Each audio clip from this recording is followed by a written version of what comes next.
Excellent pay-per-view Extreme Rules. Dans le week-end, dans la nuit de samedi à dimanche à 2 heures du matin, heure française. Quel excellent pay-per-view Extreme Rules, les amis.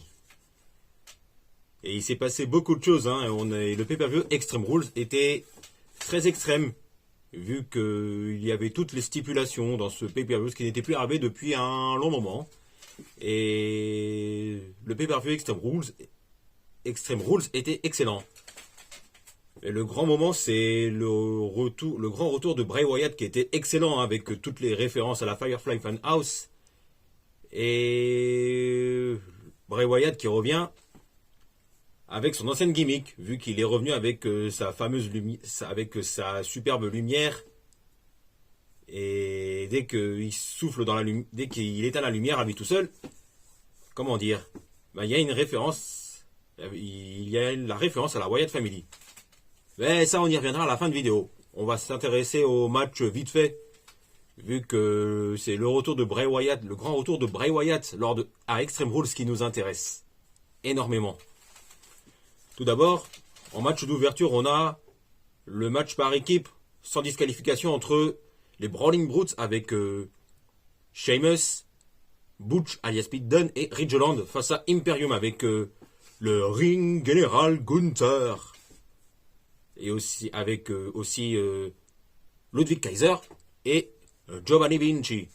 Eh ben ce match, c'était un bon match, j'ai envie de dire. Et on a eu de tout ce qu'il fallait avec ces deux factions européennes. Et au final, c'est les Brawling Brutes qui gagnent le match grâce à un brogue kick de Sheamus sur Giovanni Vinci qui fait le tomber pour la victoire, pour permettre aux Brawling Brutes, on va y arriver, de gagner le match. Et en plus, malgré que Imperium est perdu, c'est Gunther n'a pas pris le tombé. Donc on peut le dire. Gunther, en tant qu'actuel champion intercontinental, est protégé dans la défaite. Ensuite, on a le Extreme Rules match qui était plutôt correct, j'ai envie de dire, entre Liv Morgan qui défendait son titre féminin de SmackDown face à Ronda Rousey. J'ai envie de dire, on a eu un match correct. Et ce qui est intéressant, c'est que... Comment dire? C'est que c'est Ronda Rousey qui a remporté le match par soumission en portant sa prise de soumission sur Liv Morgan.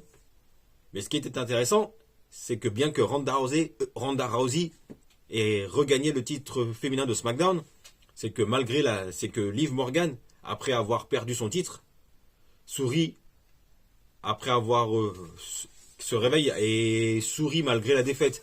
Et ça, ce n'est pas pour rien, et ça, on en reparlera un peu plus tard dans la vidéo. Ensuite, on a le strap match, comme vous le savez sans doute, je vous l'ai expliqué dans les pronostics, le match où chaque superstar a été attaché par une ceinture. On a eu le strap match entre Drew McIntyre et Karrion Kross. Et le début de match était plutôt bon, mais après, c'était un petit peu compliqué, on va dire. Et au final, c'est Karrion Kross qui remporte le match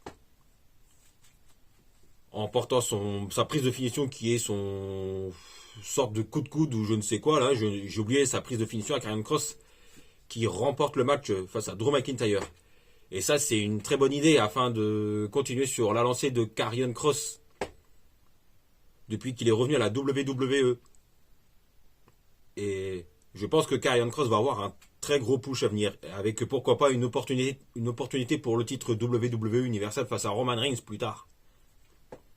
Ensuite, on a le match de l'échelle, le ladder match entre Bianca Belair qui défendait son titre féminin de Raw face à Bayley qui monte de nouveau en puissance, qui est très bien mise en valeur, grâce à sa faction qui est Damage Control avec Bayley, Dakota Kai et Io Shirai. Et je vous avoue que moi, j'ai longtemps cru à une victoire de Bayley. Enfin, je pense que tout le monde voyait une victoire de Bayley, afin de renforcer la crédibilité de la faction Damage Control. Et ce n'était pas ce qui s'est passé, puisque bien que Dakota Kai et Io Shirai soient intervenus pour aider Bayley à récupérer le titre féminin de Raw, Bianca Belair a fait un comeback comme si de rien n'était et a écarté le damage control à elle toute seule. Et du coup, Bianca Belair en a profité pour monter sur l'échelle et décrocher la ceinture féminine de Raw. Donc Bianca Belair reste championne féminine de Raw. Et moi, pour moi, ça c'était un résultat inattendu, hein, parce que moi, comme tout le monde, on voyait tous Bayley récupérer la ceinture féminine de Raw. Et vu que Bianca conserve son titre, on met qui en face?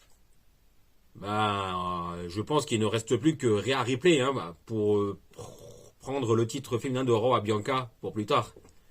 Mais si Rhea Ripley ne récupère pas le titre et que Bianca Belair reste intouchable, il ne restera plus que Becky Lynch pour récupérer le titre féminin de Raw. Donc faut s'attendre à ce qu'on ait encore un Bianca face à Becky Lynch pour plus tard. Ensuite, on a un match que j'ai trouvé très bon entre Edge et Finn Balor, qui était le I Quit match où l'adversaire devait faire abandonner afin de remporter son autre adversaire afin de remporter le match, hein, voilà pour l'explication.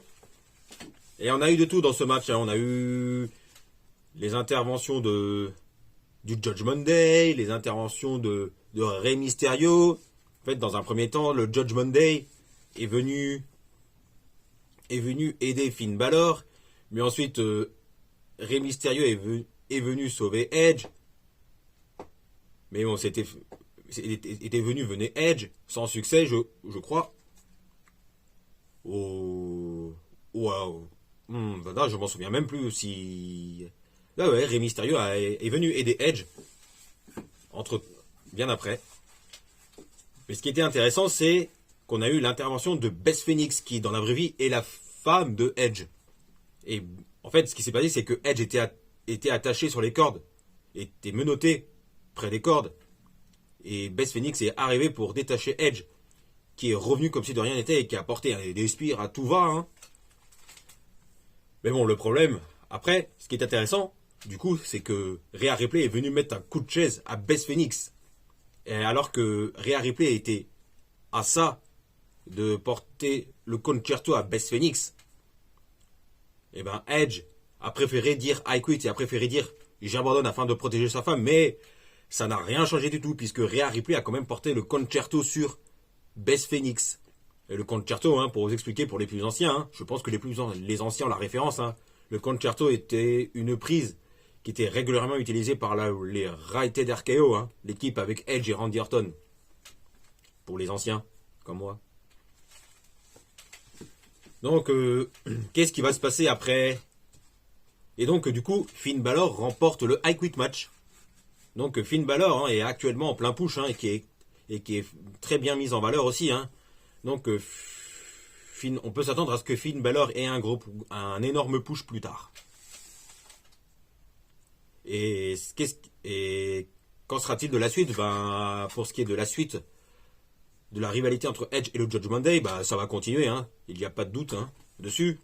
Donc je pense qu'on peut s'attendre à un match par équipe 3 contre 3, hein, entre Beth Phoenix, Edge et Rey Mysterio face au Judgment Day, avec du coup Rhea Ripley, Damien Priest et Finn Balor à Crown Jewel en Arabie Saoudite. Ensuite, on passe au main event qui était le Fight Pit match entre Matt Riddle et Seth Rollins. En fait, pour vous expliquer, le Fight Pit match, la stipulation, c'est que pour gagner, il faut soit gagner par KO ou soit par soumission. Et en fait, le Fight Pit match, c'est une stipulation qui est souvent utilisée à l'UFC.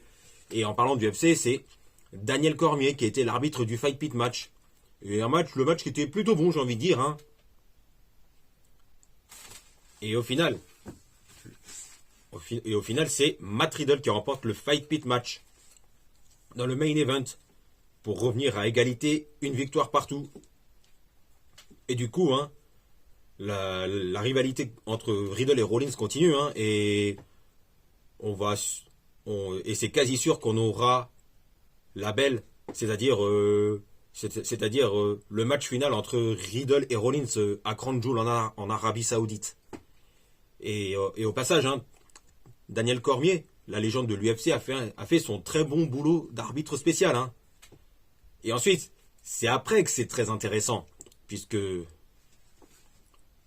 enfin, on a enfin le grand retour de Bray Wyatt à la WWE. En fait, dans un premier temps, les lumières se sont éteintes, puis on a les marionnettes de la Firefly Funhouse qui étaient présents dans le public.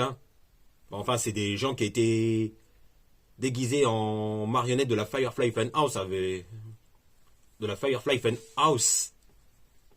Et là, je me demande, et là, c'est à ce moment-là que je me demande si est-ce que c'était pas juste pour la soirée ou c'est une nouvelle faction de Bray Wyatt prochainement. Et ben ça, on y reviendra un petit peu plus tard dans cette vidéo. Et ah oui, et on a eu on a eu le film qui était présent dans le public. Et ce qui était encore et la suite, bah, c'est encore une fois très intéressant puisque la caméra se tourne vers l'entrée. Et la caméra se tourne vers la Firefly Funhouse qui est abandonnée et qui a pris la poussière durant 1 an. Et ensuite, on a enfin le grand retour de Bray Wyatt qui revient à la WWE et qui fait un excellent grand retour avec son ancienne gimmick qu'il avait dans la Wyatt Family. Vu que Bray Wyatt est revenu avec sa superbe lumière. Et il a... Comment dire ça? Et il a soufflé et il a éteint la lumière à lui tout seul. Ce qui fait que le pay-per-view s'est conclu avec l'effet sonore, avec la référence à la Wyatt Family. Puis le logo avec le papillon, le nouveau en fin de show, en fin de pay-per-view. Donc voilà, c'était... Le grand retour de Bray Wyatt à Extreme Rules était excellent. Et justement, en parlant de Bray Wyatt, revenons à ces gens qui étaient déguisés en marionnettes de la Firefly Funhouse. Et ben, il y a quelques théories. J'ai ma petite idée. Vu les références qu'il y a eu ces derniers mois. Et parmi les personnes qui pourraient être présentes sous les marionnettes de la Wyatt Family, qui pourraient pas faire partie de la possible nouvelle faction de Bray Wyatt, je pense notamment à Liv Morgan. Oui, on parle bien de Liv Morgan, puisque Liv Morgan était un temps évoquée. Tout le monde la voyait comme comme celle qui jouerait le rôle de Sister Abigail, jusqu'à ce que Alexa Bliss ait le rôle de la Sister Abigail. Ensuite, autre personnage qui pourrait être présent dans un des déguisements de la Firefly Funhouse, je pense à Joe Gacy. Oui, ça peut paraître surprenant puisque dans une des dernières vignettes concernant le White Rabbit, le lapin blanc, qui est du coup Bray Wyatt, il y a eu un code de je ne sais quoi, il y a eu je ne sais plus quel code qui signifiait qu'il y avait que si on entrait le code, je ne sais pas comment expliquer ça, il y avait le nom de Gacy qui est sorti. Et moi, ça m'a fait penser à Joe Gacy, actuel superstar de NXT. Et justement, Joe Gacy, la semaine dernière, justement, c'est-à-dire quelques jours avant Extreme Rules, avait mis un message sur Twitter en terminant par Let Me In, en référence à The Fiend, Bray Wyatt. Donc je me dis que pourquoi pas Joe Gacy comme nouveau membre. Ensuite,